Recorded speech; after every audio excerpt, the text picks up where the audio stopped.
I pledge allegiance to the flag To the flag of the United States of America, to the republic for which it stands, one nation, under God, indivisible, liberty and justice for all. And then just for roll call, Courtney, we have Addie Malinowski, Elizabeth Portillo, and Ruthie Solari in their room, in addition to myself, in addition to staff. Okay, the first item and only item we have to talk about. Yeah, that's going to be recording. So as if you were at the regularly scheduled board meeting in December, one of the students spoke during public comment to, around the grants that are available through Harlow's and the Department of Transportation of the United States for electric school buses in communities. So Big Sky Snow is sponsoring or working with, collaborating with our students as part of their CAS project to pursue a grant to get possibly an electric bus here for our school district. And as I said before, this is what we're going to be doing here today, is just giving our blessing to the kids, to the CAS and Snow students to pursue this. So with that, I'll turn it over to the board chair. Super, thank you. So I think Dustin have a quorum yet, so we won't. We do Matt Dodds here, so we're good. We could take a motion. All right, so Matt, you want to make a motion for us? Yeah, so do we make a motion for pursuing the grants for electric buses? Sure. Does that work? Yep. Perfect. Okay. Do we have a second out of Matt Dodd? He's muted. All right, computer. Yep, second. Great. Okay, so no, listen, I think we're super encouraged that come forward with a renewable energy, focused plan. And why don't you describe it to us, Dustin? Why don't you set them up to describe it to us in whatever is the most efficient manner? Okay, great. So they put together a nice little presentation. So right now I'll turn it over to Addie and Libby. I'll try to get this shared out for everybody.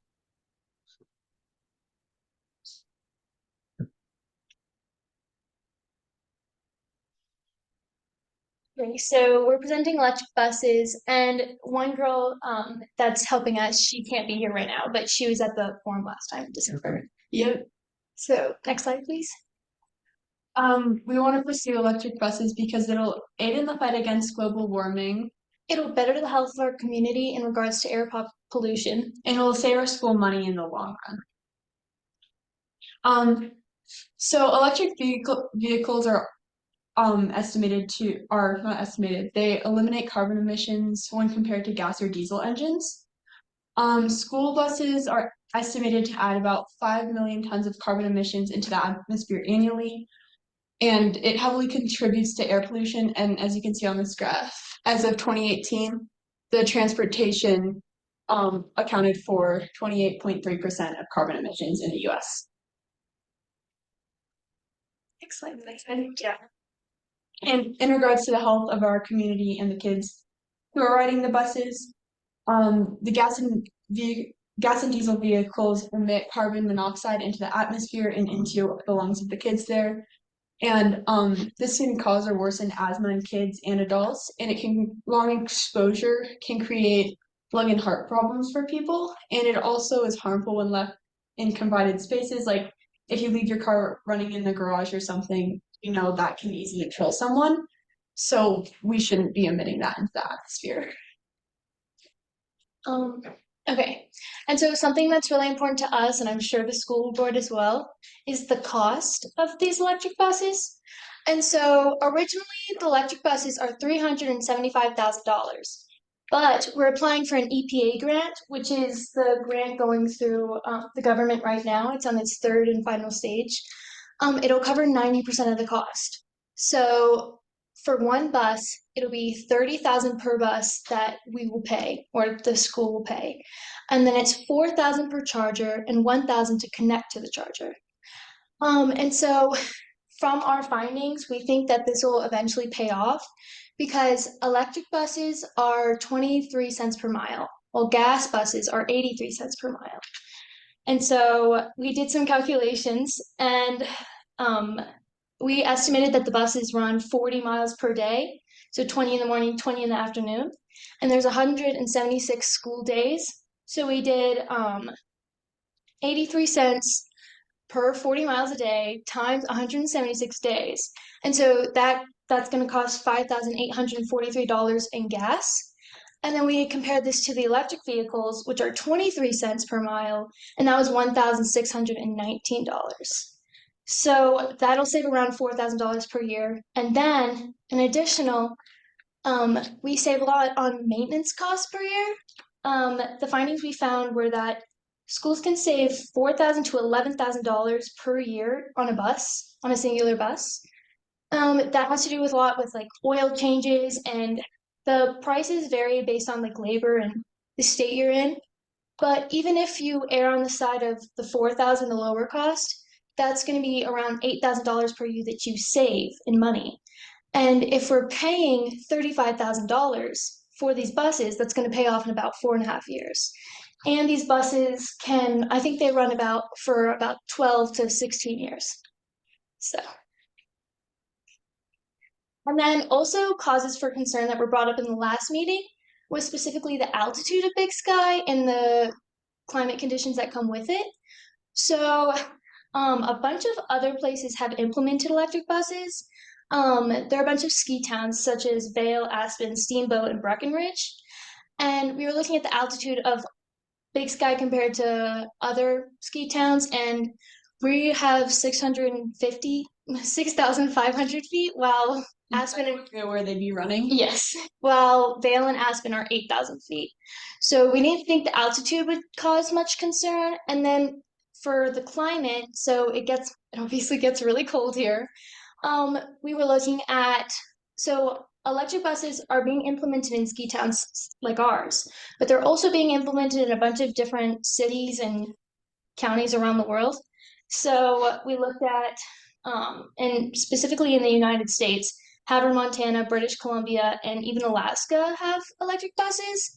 And Havre, Montana, the first time they implemented their electric buses, it got to negative 30 degrees, and the buses did just fine. And even in Alaska, it can get to negative 50, which is significantly cold. But also we recognize that the buses don't run below 20, which is like, yeah.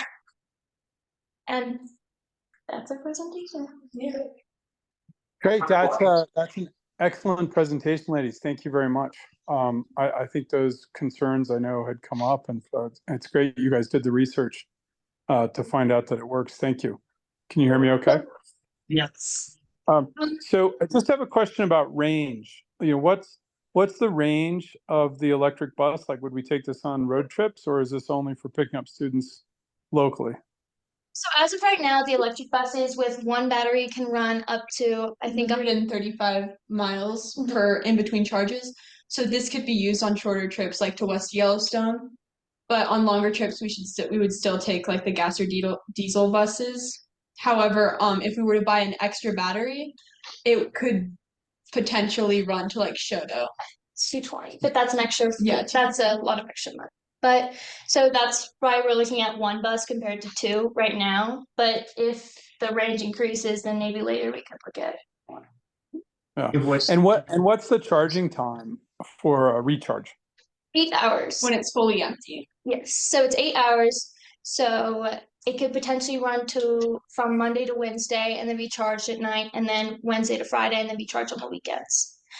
And the passenger capacity is the same as our buses right now. So I think it'd be around, I think we have 78. It's 77. Okay, so yes. What's the timeline, ladies? So we'd apply for the grant. Also, if we apply to the grant and we get approval to apply to the grant, if the grant gets awarded to us, it's not a binding contract. So if something comes up later, we can say no and it'll get pushed to the next school. But the timeline is we get approved for the grant in May and we get the buses next December. Okay. And you would be pursuing one grant. Yes. And would the contribution from the school district, would that come out of our regular bus fund? Or would it come from a different, and this isn't a question for you guys, this is for Corky or Dustin. So the It'd come from our purchase, regular. the purchase of the bus would come from our bus depreciation fund. Any maintenance associated with it would come from our transportation fund. Both are permissively levied. And Dustin, have you spoken to any superintendents, in Havre or other places where they're running No, these? but I'll give him a call. But he had a great interview on Montana Public Radio and as part of Montana Free Press. And he's thrilled. They run one route up there, Lauren, 70 miles one way, I think it was. With it, they have 3. Right, okay. Any other questions from the other board members? No. Are there use requirements to, if we were to get this bus and we don't have a bus driver and it sits in the bus barn, are we penalized in any way for not using it? Not that I'm aware of. No.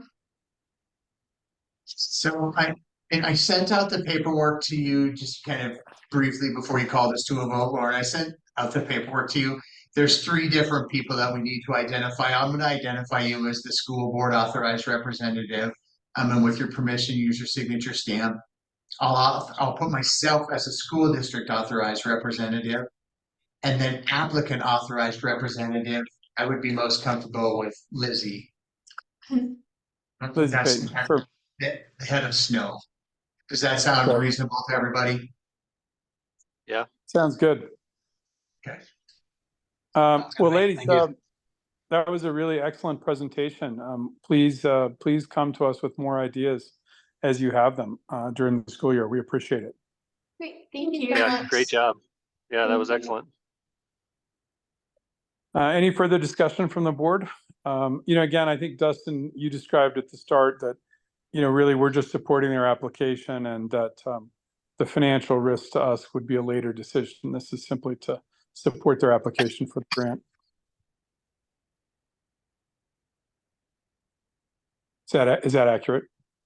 Totally accurate. Great. If there are no other questions, I'll call for a vote. All in favor, signify by saying aye. Aye. Aye. Great.